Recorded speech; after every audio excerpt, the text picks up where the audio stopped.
이 첩인걸리는 회상설 혹은 기념설이라고 합니다. 여기서는 예수님이 실제 하시지 않습니다. 예수님이 실제 하시지 않아요. 단지 우리는 예수님의 십자가 사건을 기억하는 것이다. 회상하는 것이다. 감사하는 것이다. 기념하는 것이다. 라고 하는 것입니다. 성만찬 사건을 통해서 예수님의 십자가 사건을 기억하는 것이지, 실제로 예수님께서 그 성만찬 가운데 오실 필요는 없다. 이런 것이죠. 이것이 바로 16세기 성만찬의 이해 4가지입니다. 자, 이렇게 시험 문제는 3문제만 내겠습니다. 여러분들이 잘 암기하셨다가 이것을 적으셔야 됩니다. 시험 문제는 1번 문제 종교개혁의 배경을 쓰시오. 이게 1번 문제고요. 종교개혁의 배경을 쓰시오.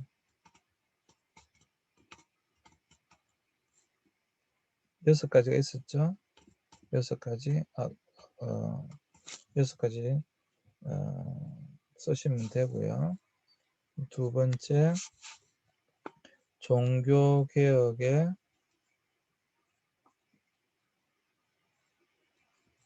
5대 원리인데 저는 3대 원리만 쓰시기 바랍니다.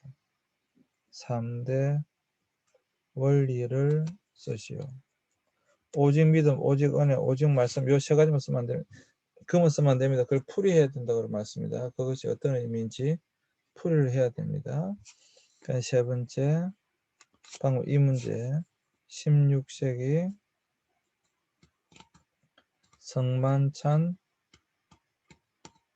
이해를 쓰시오. 그러니까 16세기 성만찬 이해가 어떻게 이렇게 다른지 이걸 써달라. 이것도 이렇게 쓰면 안 됩니다. 이것도 풀이해 쓰셔야 됩니다.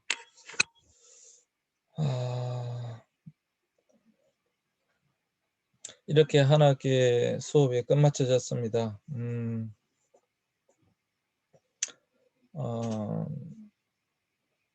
이번 학기도 여러분 온라인으로 수업하신다고 너무 수고하셨습니다.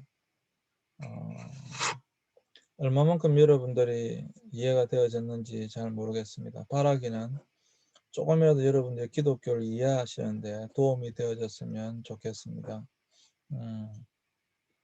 사실 강의실이었다면 영상도 많이 가지고 있고 좀 더 여러분들이 좀 재미있게 수업하실 수 있었을 텐데 이렇게 인터넷 온라인상으로 해서 좀 아쉽기는 합니다.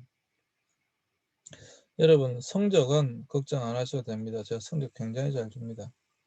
하여튼 내가 줄 수 있는 한 뭐 잘 줍니다. 다른 거 걱정하실 필요 없는데 꼭 출석은 여러분들이 좀 신경을 써 주시기 바랍니다.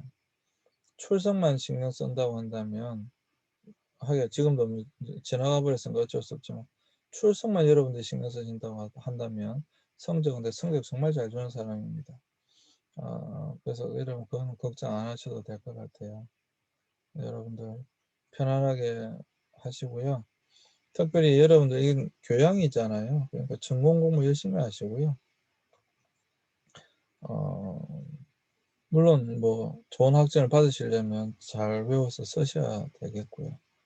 네, 그때 너무 큰 부담은 안 가지셨으면 좋겠습니다.